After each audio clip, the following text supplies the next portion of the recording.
Salut à tous, ici Totor, le créateur du blog espritdj.com, blog où je partage donc mon expérience de DJ afin d'aider d'autres DJ à avancer. Et aujourd'hui, je voudrais partager ce qui m'est arrivé ce week-end, puisque je suis allé à un festival de reggae dub, donc qui s'appelle L'Âme Folle, pour ceux qui connaissent, qui s'est déroulé à Alès.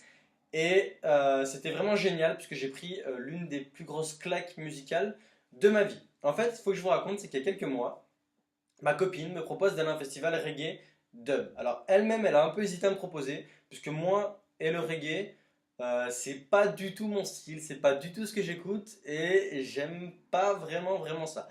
Mais voilà, elle me propose, j'accepte, sans grande conviction, voilà, je pensais pas vraiment m'éclater, musicalement parlant. Euh, mais voilà, je me dis, voilà, je tente l'expérience, j'y vais, je passe un bon moment avec ma copine, et en même temps, je découvre d'autres artistes. Donc voilà, je tente l'expérience, j'y vais. Et ben je dois dire qu'au final, je suis quand même super content d'y être allé et j'ai plusieurs choses à partager avec vous à ce niveau-là. Donc la première chose que je voulais partager avec vous, c'est un groupe qui s'appelle Grandation. Donc c'est un groupe que je connaissais pas du tout, qui est plutôt dans un reggae, je dirais plutôt calme. Et ce qui est assez particulier avec ce groupe-là, c'est que, alors pour ceux qui écoutent de la musique électronique, de l'électro, on a plutôt tendance à avoir en fait le chant qui est au second plan et la plus grosse partie de la musique est basée sur l'instrumental. Et là en fait c'était tout simplement l'inverse, puisque c'était l'instrumental qui était derrière et c'était le chant, les paroles qui faisaient, la plus grosse partie de la musique et qui apportait le plus de valeur ajoutée à la musique. Donc voilà, 3500 personnes dans la salle, le groupe s'installe, la musique commence, et là je regardais même pas la scène, et là le mec se met à chanter, et là, direct, quand il s'est mis à chanter, j'ai eu un petit sourire, je l'ai regardé, et révélation musicale. C'était tout simplement génial. Donc il n'y a pas vraiment de mots pour décrire. Je vous mets juste le lien ci-dessous.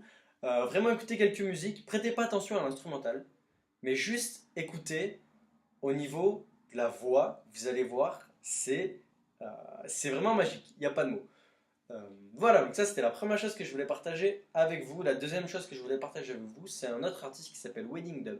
Donc c'est un artiste, comme son nom l'indique, qui fait plutôt de la dub, plutôt reggae, mais qui a plutôt tendance à avoir des petits sons en fait électroniques qui sont rajoutés dessus. Et en fait c'était quand même super intéressant parce qu'on avait un mix en fait de deux musiques, d'une partie un peu plus reggae, un peu plus dub, donc c'est des sonorités c'est pas les mêmes sonorités que la musique électronique, et voilà. Et par-dessus, on rajoute des petits sons électroniques, et c'était vraiment, voilà, j'ai trouvé que le mix entre les deux était vraiment super sympa. Et une autre particularité de cet artiste, c'est qu'il avait tendance vraiment à apporter une valeur ajoutée à sa musique en live, c'est-à-dire qu'il remixait en live, donc avec des choses toutes simples, avec des montées de basse, mais aussi avec des petites acapellas en fait jouées pendant 2-3 secondes avec des petits échos.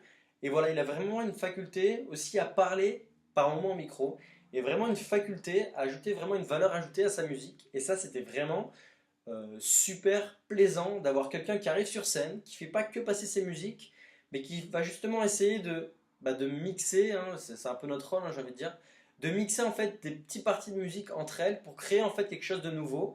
Et c'est vrai qu'à un moment j'ai regardé le mec, j'ai regardé le public et les gens vraiment ont adoré. Donc ça c'est la deuxième chose que je voulais partager avec vous. Et la troisième chose que je voulais partager avec vous, bah, c'est en fait la grosse partie de cette vidéo, c'est qu'on est tout simplement tous pareils, c'est-à-dire que par pur style musical, on a tendance à rester plutôt fermé musicalement parlant. Et en fait, ce que je vous invite à faire, c'est tout simplement, ben, il y a des moments, on croise des artistes qui ne nous inspirent pas forcément, on n'a pas forcément l'envie d'aller les voir, mais j'ai envie de dire, il faut juste tenter l'expérience.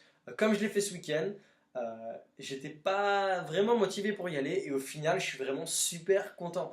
Donc j'invite vraiment tout le monde à faire pareil, allez voir des artistes que vous ne connaissez pas, et vraiment, je pense que en se divertissant de cette manière-là, on va pouvoir piquer en fait chez chaque artiste ce qui nous inspire.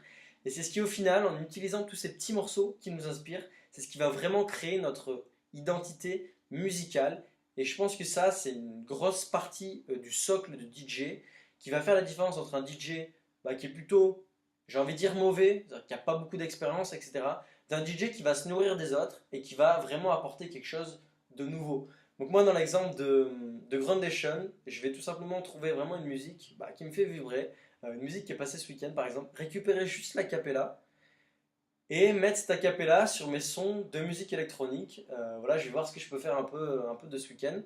Et je pense qu'il y a vraiment quelque chose de sympa à faire à ce niveau-là, en allant chercher chez chaque artiste ce qui nous plaît, et en final mettre tout ça dans un mixeur et le réutiliser à notre sauce en fait. Et je pense que c'est ça qui va créer notre identité de DJ. C'est la personne qui est capable de vraiment se forger sa propre identité en s'inspirant des autres, même si c'est des artistes qui ne lui plaisent pas forcément. Voilà, donc c'est ce que je voulais partager avec vous. Aujourd'hui, je vous invite le jour où vous le pouvez d'aller vraiment voir un artiste qui ne vous inspire pas forcément. Je pense que vous pourriez vraiment être surpris. Quant à moi, je vous souhaite une magnifique fin de journée et à très bientôt. Salut!